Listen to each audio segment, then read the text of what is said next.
माता रानी का एकमात्र ऐसा देवी मंदिर जहां माता रानी को साल में 3 दिन मासिक धर्म आता है और इस दौरान आसपास की नदी और तालाब का पानी भी खून की तरह लाल हो जाती है। क्या इसके पीछे कोई वैज्ञानिक कारण है या फिर यह देवी माँ का ही कोई चमत्कार है? आखिर क्यों इस मंदिर में मूर्ति की जगह योनि की पूजा की जाती है? आखिर क्या है इसके पीछे का रहस्य? और इस जगह पर ऐसा क्या खास है कि पूरे देश के तांत्रिकों का यहाँ मेला लगता है और इसे वशीकरण, काला जादू और तंत्र मंत्र करने वाले तांत्रिकों को गढ़ माना जाता है। और सबसे ज्यादा चौंका देने वाली बात तो ये है कि क्या सच में इस मंदिर में कभी मानवों की बलि दी जाती थी? क्या ये बस कहानी है या इतिहास की सच्चाई? आखिर ऐसी कौन सी वजह है कि कामाख्या मंदिर के कपाट खुलने से पहले हर दिन देवी के लिए एक पशु की बलि दी जाती है? इस प्राचीन परंपरा का क्या रहस्य है? यह शक्तिपीठ और भी खास तब बन जाती है जब देवी 10 महाविद्याओं के साथ विराजमान होती हैं। आखिर ये 10 महाविद्याएं कौन सी हैं और इसकी ताकत क्या है? कामाख्या देवी के ऐसे कई अनसुलझे रहस्य और इतिहास आज हम अपने डॉक्यूमेंट्री में उजागर करने वाले हैं। तो आप हमारे साथ बने रहिए क्योंकि आज आप जानेंगे कुछ ऐसा जो शायद आपने पहले कभी नहीं सुना होगा। भारत के असम राज्य के गुवाहाटी में स्थित कामाख्या मंदिर एक ऐसा स्थल है जहां शक्ति उपासना अपने सबसे रहस्यमयी, अपने अनूठे रूप में प्रकट होती है। यह मंदिर 51 शक्तिपीठों में से एक प्रमुख स्थान रखता है जहां देवी कामाख्या की पूजा योनि रूप में की जाती है, जो सृजन और मातृत्व का प्रतीक है। So hello everyone, this is Poem and you are watching this channel. I am Poem25। अगर आप हमारे चैनल पर नए हैं तो जल्दी से आप हमारे चैनल को सब्सक्राइब ज़रूर कर लें। तो आज मैं आपको अपने इस वीडियो में लेकर चलने वाली हूँ एक ऐसी रहस्यमयी मंदिर जहाँ भक्ति के साथ साथ तंत्र मंत्र का भी मिलन होता है। आखिर क्या है इस रहस्यमयी मंदिर का इतिहास और क्यों कामाख्या मंदिर का कपाट जून के महीनों में 3 दिनों के लिए बंद कर दिया जाता है और पूजा पाठ बिल्कुल नहीं होता? आखिर क्यों ब्रह्मपुत्र नदी का पानी इन दिनों लाल हो जाता है? आज इन्हीं सारे प्रश्नों के उत्तर आपको इस वीडियो में मिलेगा, तो वीडियो के अंत तक आप बने रहिए मेरे साथ क्योंकि आज का ये सफ़र आपको भक्ति, श्रद्धा और तंत्र की एक नई दुनिया में ले जाएगा। तो चलिए माँ कामाख्या के इस अद्भुत रहस्य के बारे में आज हम बात करेंगे जिसे सदियों से गुप्त रखा गया है। वैसे अगर देखा जाए तो कामाख्या मंदिर का निर्माण का मूल उल्लेख हमें इतिहास में नहीं मिलता और कोई ऐसा रिकॉर्ड भी नहीं है जिससे हमें ये पता चल सके कि कामाख्या मंदिर कब बना था। प्राचीन ग्रंथ कालिका पुराण के अनुसार हमारे भोलेनाथ का विवाह माता सती से हुआ था, परंतु माता सती के पिता राजा दक्ष भगवान शिव को बिल्कुल पसंद नहीं करते थे, जिससे वह इस विवाह से बेहद नाराज थे। एक बार राजा दक्ष ने एक यज्ञ का आयोजन किया था। उन्होंने इस यज्ञ में सृष्टि के सभी देवी देवताओं को आमंत्रित किया था, परंतु उन्होंने इस यज्ञ में भगवान शिव को आमंत्रित नहीं किया था और न ही अपने पुत्री माता सती को बुलाया। माता सती अपने पति के अनुमति के बिना ही अपने पिता के यज्ञ में पहुंच गई और उन्होंने देखा कि उनके पिता भगवान शिव यानी कि उनके पति का अपमान कर रहे हैं और यह अपमान माता सती से बिल्कुल सहन नहीं हुआ और यज्ञ के हवन कुंड में उन्होंने कूदकर अपनी जान दे दी। इसके बारे में शिव जी को जब खबर मिली तो वे अत्यंत क्रोधित हुए थे और माता सती के मृत शरीर को लेकर तांडव करने लगे, जिससे पूरी की पूरी सृष्टि संकट में आ गई। तब सभी देवी देवता भगवान विष्णु के शरण में आ गए। भगवान विष्णु ने अपने सुदर्शन चक्र से माता सती के 51 अंगों को अलग कर दिया, जो धरती के विभिन्न स्थानों पर गिर गए, जिस स्थान पर माता सती की योनि गिरी वही माता कामाख्या मंदिर का निर्माण हुआ था। इसके बाद हमारे भोलेनाथ समाधि पर चले गए। पौराणिक कथाओं के अनुसार एक समय ऐसा था जब माँ कामाख्या के मंदिर के ऊपर असुर नरकासुर का राज था। शुरू में नरकासुर माँ कामाख्या का बहुत बड़ा भक्त था, परंतु समय के साथ शक्ति की लालसा में नरकासुर ने माँ कामाख्या से विवाह का प्रस्ताव रख दिया। माँ कामाख्या ने उसे मना नहीं किया, बल्कि एक शर्त रखी। उन्होंने कहा, अगर तुम मुझसे विवाह करना चाहते हो तो नीलांचल पर्वत की चोटी पर एक सीढ़ी का निर्माण एक ही रात में कर दो, और याद रखना, जैसे ही सुबह मुर्गा बांध देगा तुम्हारा काम पूरा हो जाना चाहिए।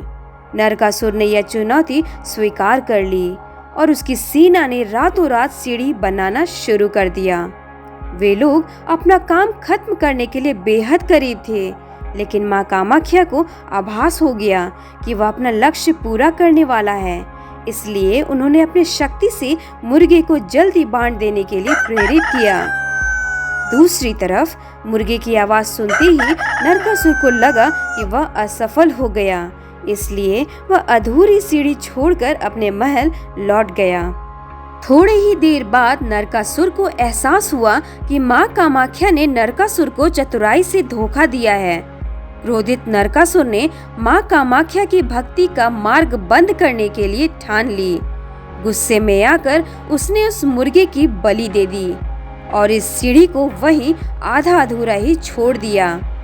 आज भी माँ कामाख्या जाने वाले भक्त उस अधूरी सीढ़ी को देख सकते हैं, जिसे मैक लॉच पाथ कहा जाता है, जहाँ मुर्गे ने बांग दी थी और नरकासुर ने उसे मार डाला था। उस स्थान को कुकुरा काटा के नाम से जाना जाता है। कुछ समय बाद महर्षि वशिष्ठ माँ कामाख्या के दर्शन के लिए आए, लेकिन नरकासुर की सेना ने उन्हें रोक दिया। महर्षि ने नरकासुर से कहा, तुम्हें अंदाजा नहीं है कि तुम किसके सामने खड़े हो।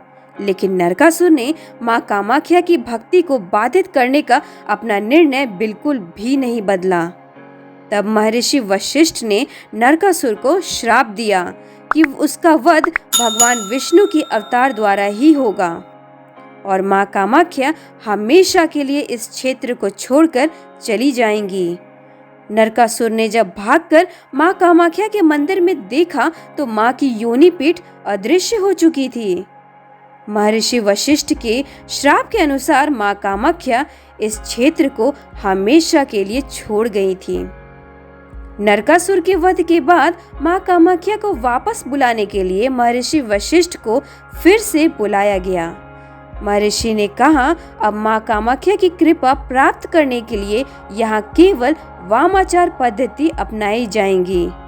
इस श्राप के कारण कामाख्या मंदिर में आज वामाचार पद्धति और बलि प्रथा का प्रचलन है, जिससे माँ कामाख्या की उपासना की जाती है। कामाख्या मंदिर का इतिहास पौराणिक और ऐतिहासिक घटनाओं से घिरा हुआ है और यह स्थान शक्ति, तंत्र मंत्र और भक्ति का अनोखा संगम प्रस्तुत करता है। तो चलिए अब हम जानेंगे कि अंबुबाची मेले के दौरान माँ कामाख्या के पीरियड्स के समय ब्रह्मपुत्र नदी का पानी लाल क्यों हो जाता है। क्या यह एक चमत्कार है या इसके पीछे कोई वैज्ञानिक कारण है। अंबुबाची मेला विश्व के सभी तांत्रिकों, अघोरी और सिद्ध पुरुषों के लिए यह पर्व हर वर्ष एक वरदान के समान आता है। इस पर्व में देवी भगवती का रजस्वला मनाया जाता है।